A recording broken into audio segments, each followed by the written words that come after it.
Hey there YouTube, welcome in, Coyote here. Today we are going to be going over patch notes 8.2, update 36, looking at a lot of the new combat changes, particularly from a PvP perspective, but also a PvE perspective. I think just it's going to be a lot of general information about what sets are good, positive, negative changes, and just trying to give a decent analysis, particularly from a Dragonknight main. I've been playing particularly for 3 years. I am really excited about a lot of the new sets that they are putting out, possibly some new meta changes, and definitely I think a lot of good options for theory crafters or people that are interested in just trying something a little bit different. And I don't think we're going to see something overpowered like we did with the original form of Mara's, Nocturnals, Hrothgar's, Dark Convergence, and these sort of game-breaking sets that they're pushing. But I think we're going to see a lot of good theory crafting here. So if anything in this video ends up helping you out, please like, comment, subscribe. I'm trying to be much more consistent with content overall and really trying to build out the channel. We also have a couple of new changes that I'm really excited about here as well. So anyway, let's get right into it for the patch notes here. We are going to be scrolling down to the first sets, and here we are. So this is the first set that I think is going to be pretty neat. It is going to be pushing, say, like Order's Wrath kind of a thing. Back Alley Gourmand with 2 lines of critical chance, a line of, I'm just gonna say damage instead of weapon and spell. Well, 2 lines of crit, 1 line of damage, and the 5th line, while you have a food buff active, your crit damage and crit healing is increased by 13%. So while we aren't going to quite have the same chance as you would with Order's Wrath, you're definitely going to have a little bit more chance with crit damage. This is an Overland set as well, so you are going to be trapped in with it being a light set. I think this is going to be a bit of a Zergling set. We got a few things like that the ball groups are definitely going to end up loving, but you can see here kind of a stam healer set. Again, something a little more niche, something a little bit different. Phoenix Moth Arroge, 2 lines of stam recovery, a line of max stam, and the 5th line, healing yourself or an ally grants the target minor courage and minor force for 10 seconds. Increasing damage to 15, crit damage by 10%. Can occur once every 12 seconds per target. So there would be a little bit of downtime even in an ideal scenario, but it's fun to see kind of the different combinations with courage and force. But obviously we have another heal set that when you get some of these ball groups standing together. That said, I know minor courage is out there that they've already likely been given. Minor force might be a bit new, and especially in conjunction with some of these other sets later, I think we're looking at a few more options for some of these more annoying groups. I think we might even see like a tank Zerg this patch, which is going to be unbelievable. And this might be one of the sets helping them. Bastion of Droif? 2 lines of stam, 1 line of health. 5th line, blocking an attack grants you a stack of inflection for 10 seconds, up to 3 stacks, granting 1 stack every half second. Oh, well, that's neat. Increasing mag and stam recovery by 106 per stack. So obviously you can block up, get your recovery up a little bit. You're also going to be able to get up your opposite blocking recovery. You know, you could definitely, I could see somebody going with a sword and board on one bar and ice staff on the other, and just being able to hold block, building up the opposite resource for when they switch bars and can just go off of the whatever stat they've been building up by blocking with the opposite resource. I hope that makes sense. I know I can be kind of verbose at times. So those are the new Overland sets here, some of the crafting sets that I'm excited about. A couple of these. This one here, Chimera's Rebuke. Again, another Zergling set, possibly for these always block casting tanks, but we get a 1 line of every resource, mag, health, stam, and in the 5th, gaining resources from a fully charged heavy attack also restores 2360 of the gained resource to the nearest 3 allies of your target. So you could have your tank group up front all blocking and kind of taking the bulk of the damage, and you can be back there heavy attacking them, giving them those resources to continue to block with. Combine it with a resource set that we just saw, or possibly this resource set that I think is definitely going to end up pushing Wretched Vitality. I know Wretched Vitality has the damage and will probably be a little bit better for Vamp 3, but if you're going with something that has more health recovery, or maybe you don't get the minor debuff, this was going to be better than just a single major debuff and the sustain you get from just that single line of it. So we have Old Growth Brewer. 1 line of resource recovery for everything, 1 stam, 1 mag, 1 health recovery. After drinking a potion, you gain 245 mag, stam, and health recovery for 45 seconds. The length and duration of your potion naturally.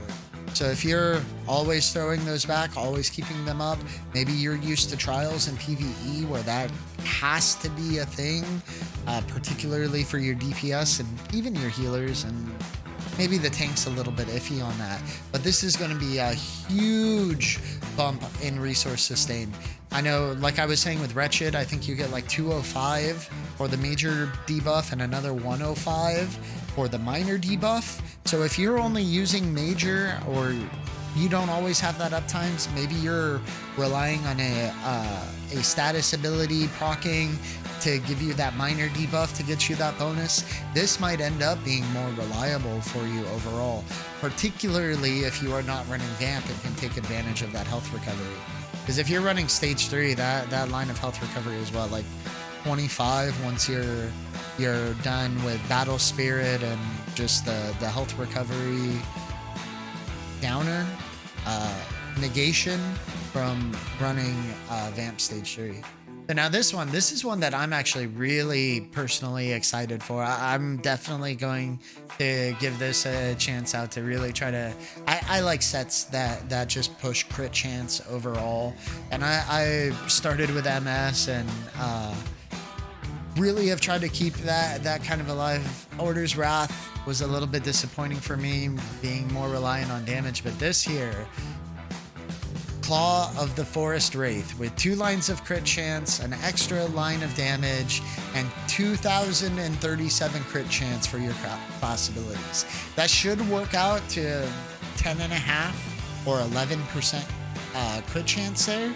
And anybody that's watched my videos, I definitely try to be more focused on class abilities. Otherwise, I mean, I could run D-Swing and Executioner on any class, you know. I'd like to be something a little bit more unique to the character and the play style that I'm using. And we know, I believe all of my damage skills are class abilities on my main DKs, both Demolition and my Dragon Gang. So this could end up being really huge, being able to get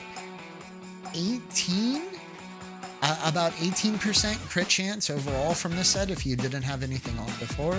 Obviously a little less if something you're using has a crit chance, but this is definitely one that I think is going to be a little low-key, flying under the radar for people, especially people using class abilities are not going to give those a thought. So here's some of the fun more mythics. I think a lot of people have already heard about this one. The medium chest, Bond's Lark Cladding. If you continuously sprint for 1 second, you gain the ability to pass through your enemies. Enemies you pass through become charmed for 4 seconds, removing their ability to attack or cast abilities as they move towards you. This being like a negation, a silence.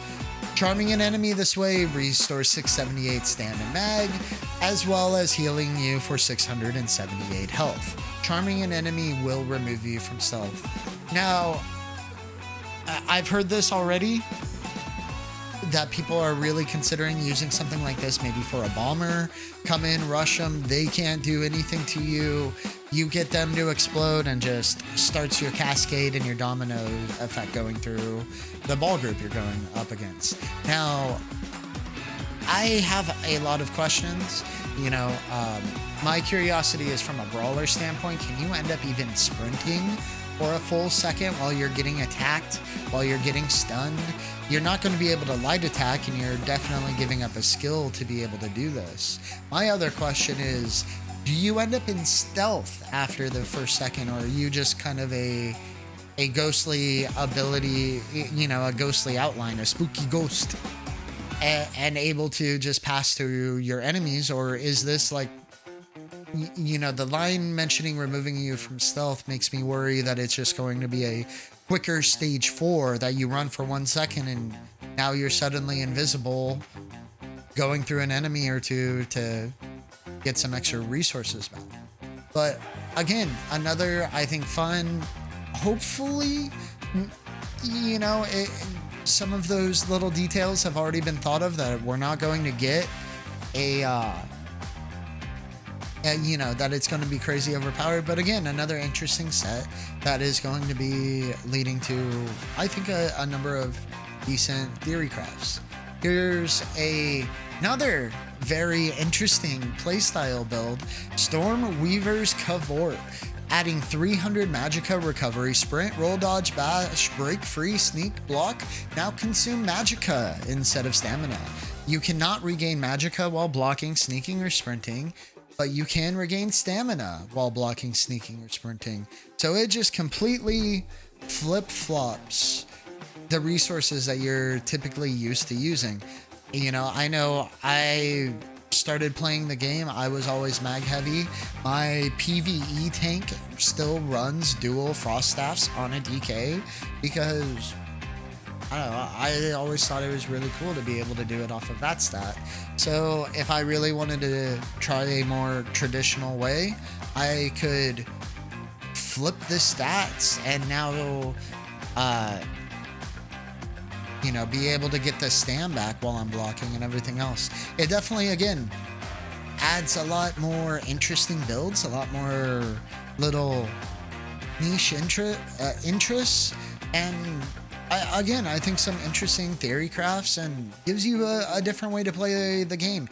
And I like that, as opposed to, again, imagine if Nocturnal's Ploy, their original version, went to live, and how everybody at Mara's Nocturnal would have been everywhere instead of just maybe a bit of a meme at this point with the nerfs that they've done to it. Now, this is the one.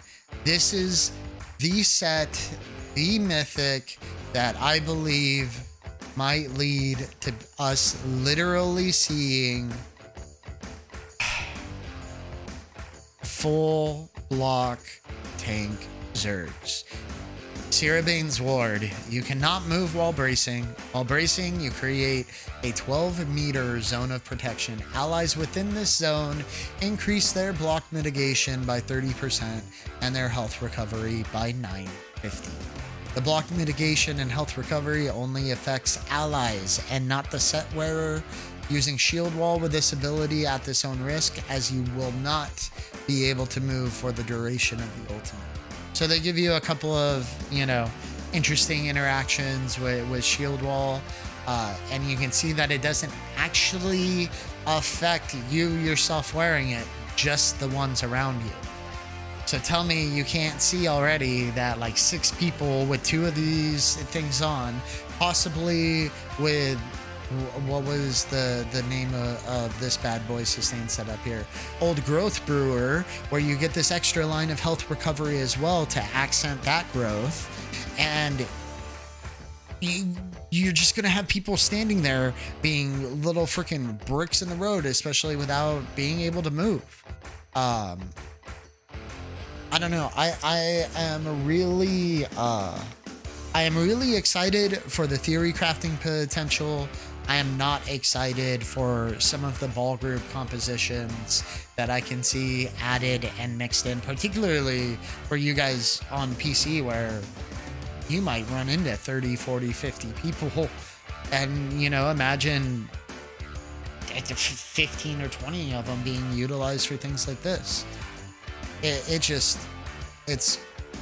I think going to be crazy and a little worrisome, but we'll see how it goes. There's always a way to make through. And again, I think there's going to be a lot of fun theory crafts and a lot of fun play that you'll be able to find elsewhere. So this is the stuff I was talking about that we're skipping, you know, with the furnishings and tail. Here we are. So update 36, they are adding a target marker system, allowing a new UI system that allows you to mark allies, enemies, even yourself with a unique icon. Target marking can be used all across all type of contents, dungeons, trials, PvP, Overland, and can be used while in a group or solo. By default, this feature is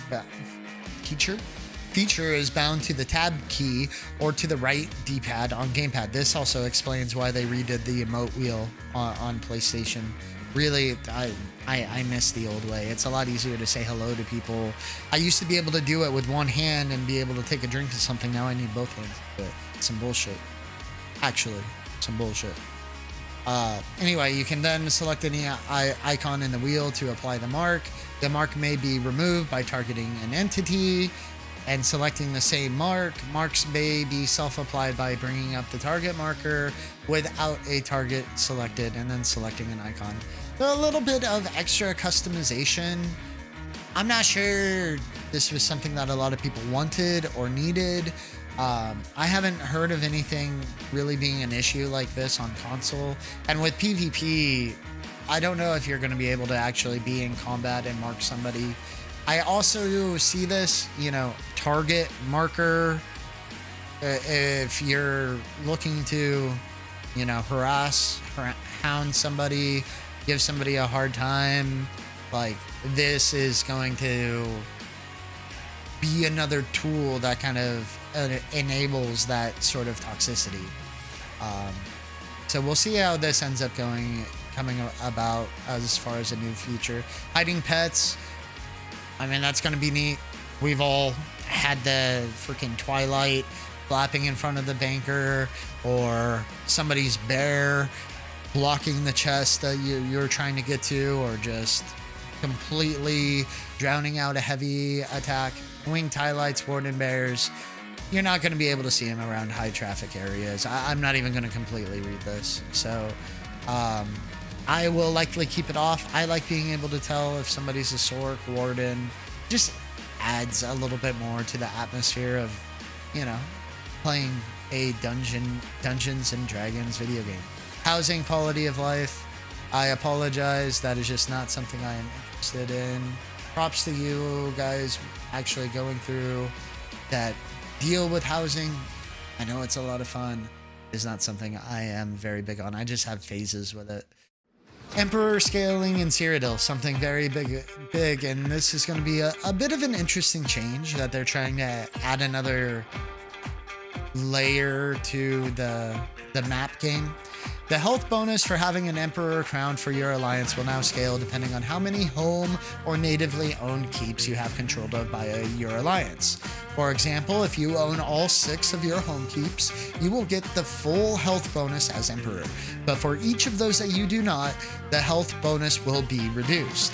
The Emperor passives will also scale in a similar way to the alliance-wide health bonus.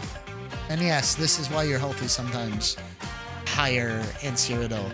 I know, I think it's more widely known at this point, but the number of keeps you have, which keeps you have, do add bonuses to your stats, your damage and survivability as well. For each of the 6 home keeps your alliance owns, the bonus will be up to its full value. For each one that is not owned, the passive benefits are reduced. Please note some scaling values may not currently display properly and will be fixed in an upcoming patch. So if you're actively in the game, I don't know if you can hear this, but my dog, Link, the one in my icon, he's laying right here next to me, and he is like barking in his sleep and chasing some squirrels right now. I wish I could move my camera, but little hidden gem for you guys actually here in the middle of the video. Anyway, I see what they're trying to do. People who, you know, they get Emperor, they stay in one keep, Now they have to kind of have a plan to maybe defending the home keeps. It also gives you an option if you're trying to take out an Emperor, instead of just going after the ring or going after the couple of keeps that they're hard stacking and defending. You can loop around, start taking out some of their home keeps to weaken them down a little bit further, and hopefully be able to decrown them. I'm not a big fan of this method because personally, I want changes that promote more fighting, more battles, not things that are going to run away. Like domination to me in a BG can be really tiring with everybody spread out, just being able to camp and alternate 2 or 3 flags. That's part of why I like Crazy King, because it's moving. You have to keep track and you have to stay there and kind of throw down if you want those points as well. I wish Crazy King maybe capped at like 3 flags and that the third one came like 10 minutes in really late to promote that further. Something I think that I would have liked to see was the passives and the health more reduced with the Emperor's time out of combat. Say every 5 minutes he's out of combat, that reduction reduces down and just keeps getting further, and even I'd say starts giving him a debuff if it starts getting to their regular health. That way, if they decide to hole up in a keep, you know, they can be punished, they can be ganked, they can be assassinated by somebody being able to sneak up on them. They got too comfortable as king over their dominion and they got stabbed in the back. And it was very easy to do because he was in his castle having feasts and visiting with his harem all day, you know, for all the role players and zone chat warriors out there.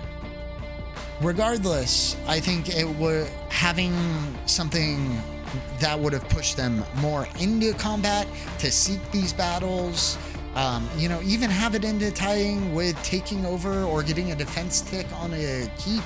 Something that really just promotes more. I see what they're trying to do in promoting maybe the Emperor actually trying to take more control, to send groups back home to defend and keep groups in the Emperor ring to defend there, and trying to add a little bit of extra strategy. I think this is just going to be a little bit more annoying and doesn't quite add the level of depth that and extra activity that they're really looking for. And as well, I know the grind to get Emperor is such a bitch. Most of these dudes pass out soon after they get their buff anyway, because they've been playing for a day or 2 straight and never really get to take advantage of it anyway. So we'll see what happens with all this ultimately, but just some of my preliminary thoughts rolling through all this. Armory Stations in PvP. I know a lot of people are looking at this maybe being another lag source. I'm also kind of curious, but it seemed always like the natural thing. You get to Cyrodil, why shouldn't there be an Armory Station right there? You get to IC, there should be an Armory Station right there. You get dressed and you go out to battle. You know, it's going to be completely different than adventuring in the overworld or against some dungeon monster. Customized actions, yeah, I'm not that. Again, we're looking for combat. We're looking for action. We're looking for yeah. I know there's more. I went through this earlier. There's more. There's more. It's Aegis and PvE. We are getting closer. Getting closer. Oh god, you guys want to know that you're getting less gold? You're getting 4 gold instead of 5. Mark Arth zones. Come on. Okay, here we go. Dragonknight. The thing that actually applies that is really cool, and it's just the bug fix, man. Ardent Flame, shifting standard. Fix an issue that would cause the ability bar timer to reset after recasting the ability to move it. You know, I know some people use this in PvE. It is definitely, or PvP. It is. I definitely feel standard's more of a PvE ultimate. But if you were recasting it to move it to keep it back track on the boss and you look down, it might have actually reset to 18 seconds, even though you only had a few left and you had already had it planted for a while. So one of the bigger changes here with this is going to be Templar, Dawn's Wrath, Backlash. Jesus Beam. This ability and its morph has been slightly reworked. The final damage now deals a guaranteed amount of damage based on your highest offensive stats, rather than dealing damage based on the damage it took from you over the duration with a cap based on your weapon or spell damage. I hate how Zos is really wordy. Like, I'm a verbose, talkative, rambling motherfucker, but this, I hope you Templar mains actually understand what that actually means. But this seems to be the main part, and we can just skip the rest. It now deals a guaranteed amount of damage based on your highest offensive stats. Boom. End of story. The final damage will now deal approximately 10% more than the initial hit at a base and increases to an additional 200% to reach similar values of power before. The final damage now takes more overall damage to reach, making the payout less reliably reached in PvP scenarios. This also, to me, seems part of why they nerfed jabs so harshly. They didn't want this to end up popping off for so much damage, and a lot of people would cast this on. Oh god, I said Jesus beam earlier. This isn't Jesus beam. See, this is Dragonknight main. Hi guys. Hello Templars. Sorry for butchering your class. Nothing else. Moving right along. But I think this might be why they nerfed jabs, was so that this wouldn't pop off so strongly. But still, you know, that this was honestly more of a change that I wanted to see with jabs, where it's a little bit more fine-tuned, right? You know, okay, it deals a little bit less damage, but there is still a way to stack it and get it pushed up to what you are doing now, that you actually need to know your class, be a little skilled, and get good, and then you can punk some people. It's like I've been hearing so many people complaining about the Molten Whip nerf. Oh my god, it's 40%. Yes, it is 40%. Whips hit less. You can still get 5-figure whips without much of an issue. I've gotten 8 and 9 without a crit. Like, it's when you know the ins and outs of your class, these types of adjustments are exactly what you want, because that helps you build that skill ceiling and defines a lot more of the levels that you need to go through to be able to step up and get there.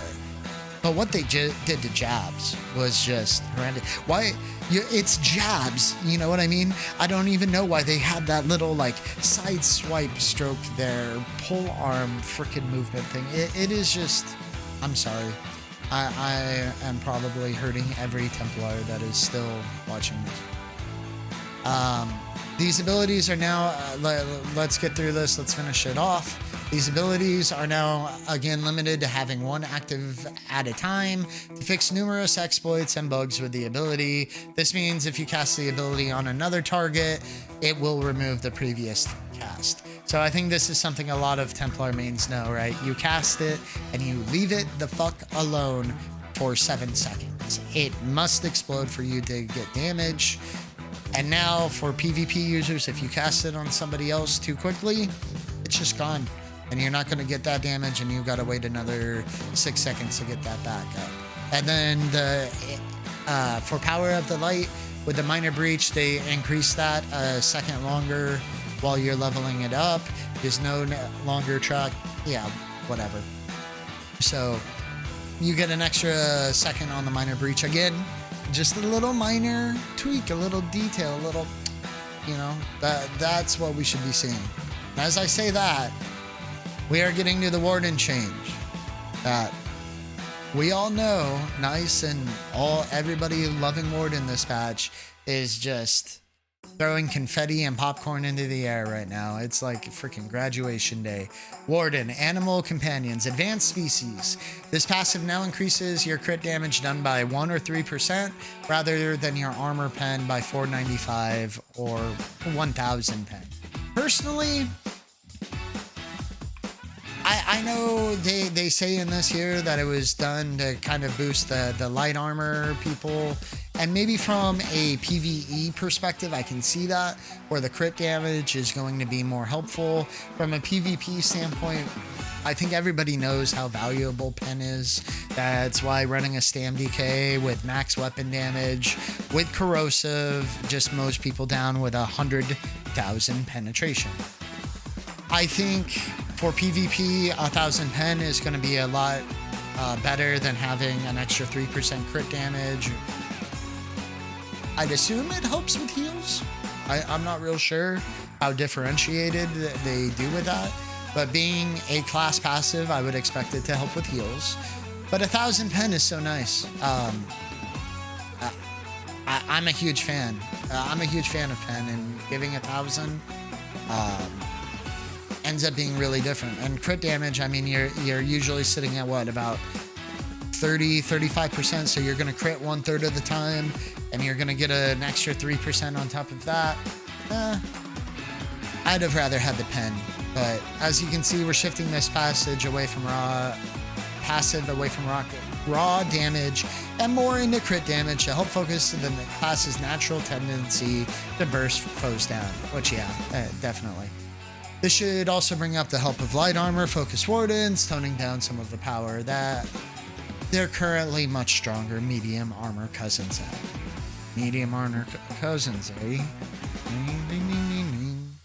Barrel Guardian, fix an issue where your bear from this ultimate and its morphs could get stuck in a loop of trying to cast Crushing Swipe repeatedly until it perished or was crowd controlled. It was just trying to make you proud.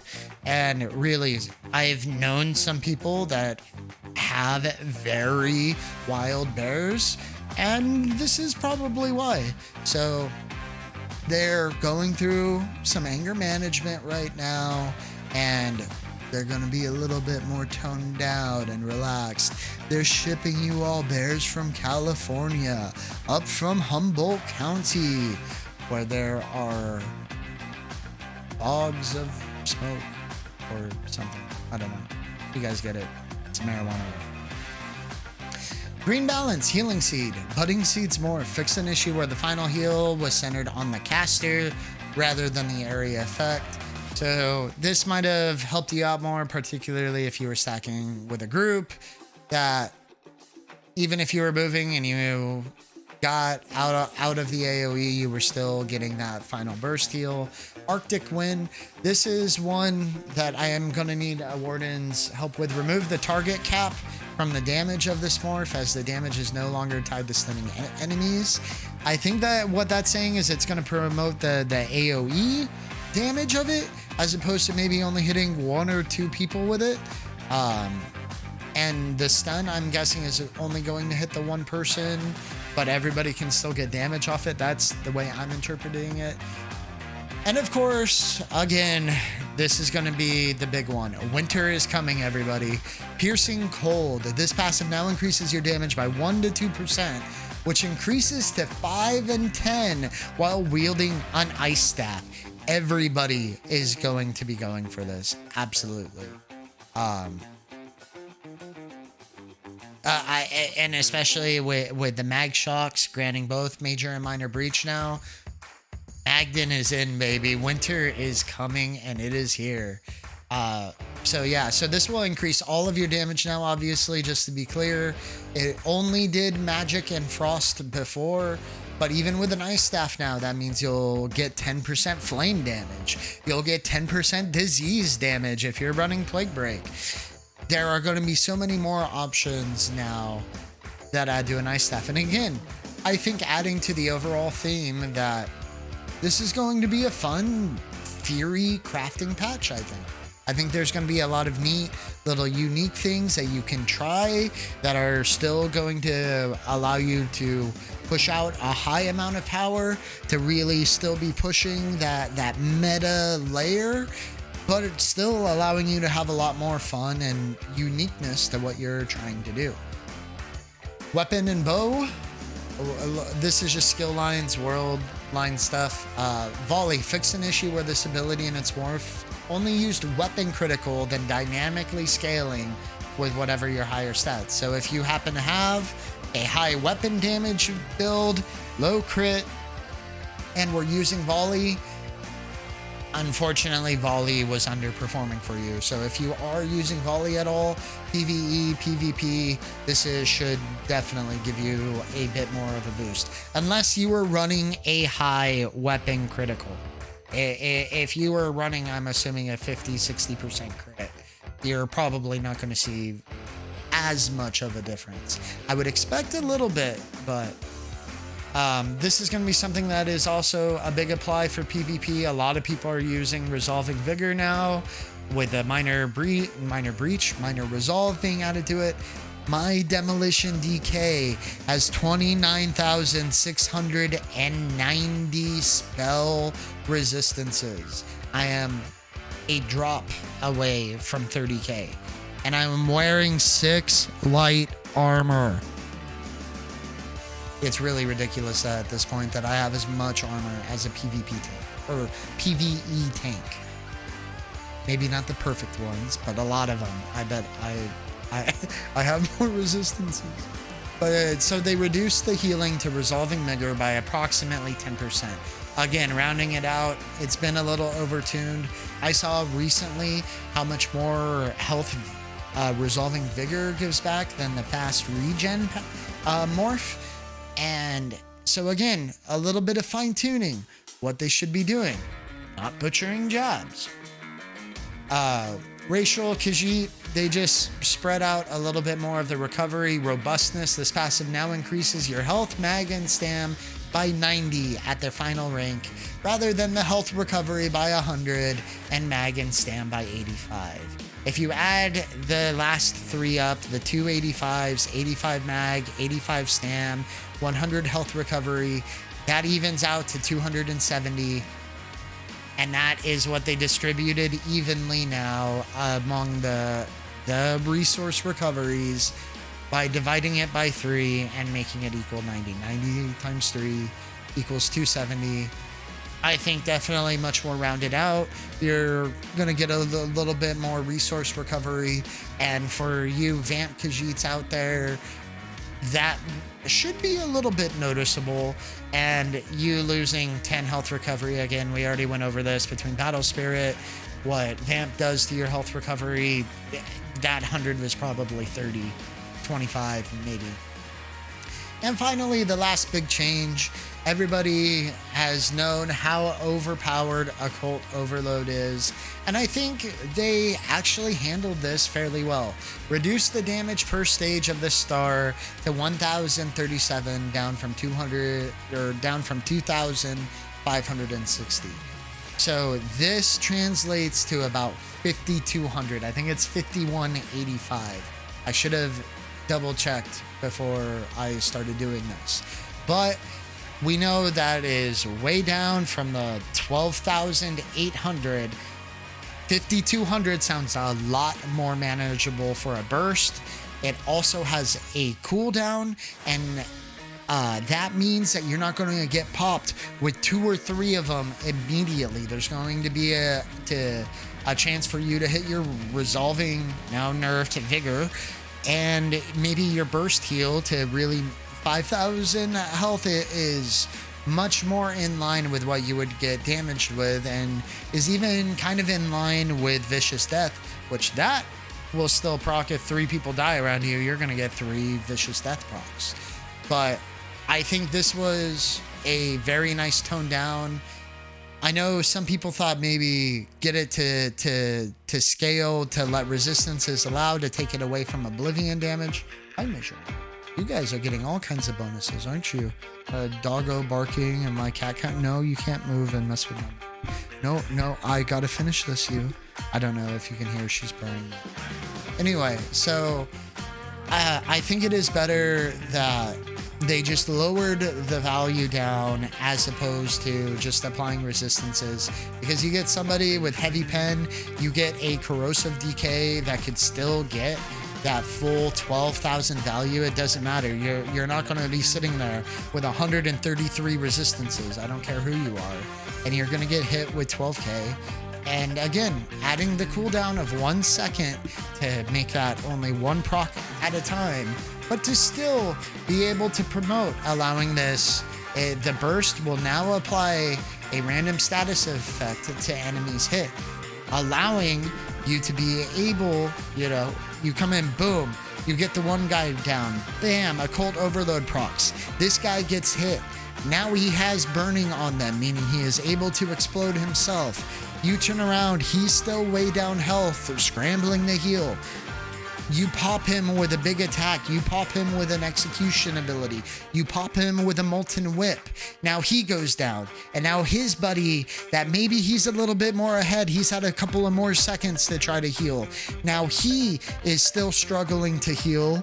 He's got a status effect on him. And you can just keep this domino effect, this cascading effect going down the line to still be able to hopefully take out a very large ball group. I definitely think that this makes Occult Overload be more like it was originally intended than some blowout overpowered ability that, again, ESO devs don't have any PvP perspective to realize that 13,000 health is anywhere from 30 to half of health that most people have. I sit with 27k usually. That's half of my health. And now that procs twice, and I just get hit with 25,600 damage. It's ridiculous. Absolutely ridiculous. We will go over this no longer having a max target cap of 6. Again, you're not going to be able to get 6 procs off of it. But now you might be able to get 6, 8, 10 people in a row, just mowing them down like a wrecking ball.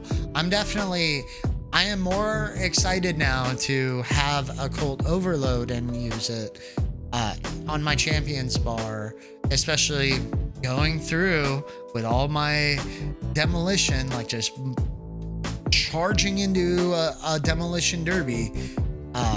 I'm definitely more excited to see how this works out. So let's read what they have to say as the last thing we are going to do here. We are toning down some of the burst damage of this effect, as well as its prevalence to operate like vicious death, where it can cause cascading booms when you kill a large number of targets at the same time. The star does not have enough drawbacks to justify the ease of access to instantly killing large groups of enemies, as well as being a bit overboard when used in tandem with other effects. Now, even just that right there makes it still sound like they're thinking from a PvE perspective. So they were already saying that it was giving way too much damage just from killing mobs, and you could imagine having whatever 10 goblins around, you pop 5 of them off and now you get 60, 80, 70,000 damage. Insane. To make up for this though, we are adding some more self synergy to the effect, where it will reward more booms back to back if you can manage to kill the affected targets within the front time frame of the status applied. So it feels more controlled in risk reward situations rather than random. Again, this is promoting the skill of it. You can't just come in with a well-timed singular burst with a singular bomb. You have to come in with that initial hefty explosion, get that one dude down, get his buddy down next, and just go through them like a marching line of ants with a can of Raid. And I like that. And I think overall, we're going to start looking at the overall effects of patch 36 here. This is the last thing I'm looking at. Everything else from this point is just bug fixes. There's a couple of arena staffs if you're using and stuff you might want to take a look at, because there were some bug fixes that might affect playability, that might make you wonder, what, this was ninja nerf? Like, no, it's not. They just got it actually working the way it was supposed to be. But I think overall for this patch that there's been a little bit more fine-tuning and actually a bit of promoting a better skill ceiling and more of a skill progression, that you can actually start seeing steps of, okay, I need to do this to start doing more damage. If I really want to get that burst that especially you've played, that you know that you had 3 patches ago, 4 patches ago, before some of these bigger nerfs started coming in, pre-update 35, even going back maybe to say like Deadlands, I know is a lot of people's like most recent favorite PvP patch, but to try to get to that burst that they're actually making you, you know, forced to stack Seething Fury stacks for a Molten Whip to make sure you're getting that up. To make sure you're actually having a plan to put out enough damage using Templars Backlash. Wardens, man, you guys though, like, they're just handing you presents, you know what I mean? Like, I don't know who did what to what dev in ZOS, but you guys have gotten some big love. But yeah, I think overall, there's going to be, I think, a lot of fun theory crafting, a nice little, you know, rounded, toned down adjustments than the traditional wrecking hammer that we usually see ZOS use. When it comes to nerfing abilities, see combustion, see jabs, rest in peace, the good animation. And I think a lot of people will be much happier with this patch from ZOS. Again, they've added some interesting mythics. They've added some good sets that will look a lot more in line with sets we've already seen, but that can still, I think, push and challenge the meta. You're definitely going to see a lot of people, well, I like this set because I get this extra health recovery and it's a more reliable sustain from using all of my potions because I'm not always trying to debuff an enemy. That's more recovery when I'm running away instead of trying to turn around and make sure that I'm getting my debuffs up for Wretched Vitality. You know, there's a lot of big ball group and Zergling options that I know a lot of those dudes are gonna have big fun theory crafting their new groups and setups.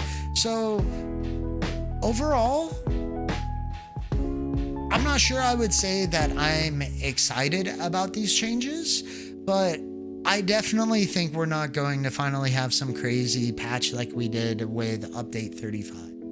And I think that's good that we can finally chill. You know, some of the main things that needed to be toned down were with Occult Overload, you know, and they're actually finally working more final adjustments. And I swear to God, I hope that they're not planning, say, you know, this spring or after holidays to give us another big rework of either sets or, you know, I don't think they can push any further hybridization beyond resource recoveries, you know, maybe boosting up the Hackajos a little bit to promote more hybrid setups. But yeah, I'm definitely excited though about some of the theory crafting, some of those sets, the class ability sets, and I'm excited to see what people are going to do with a lot of the new changes and a lot of the new interest just overall, really.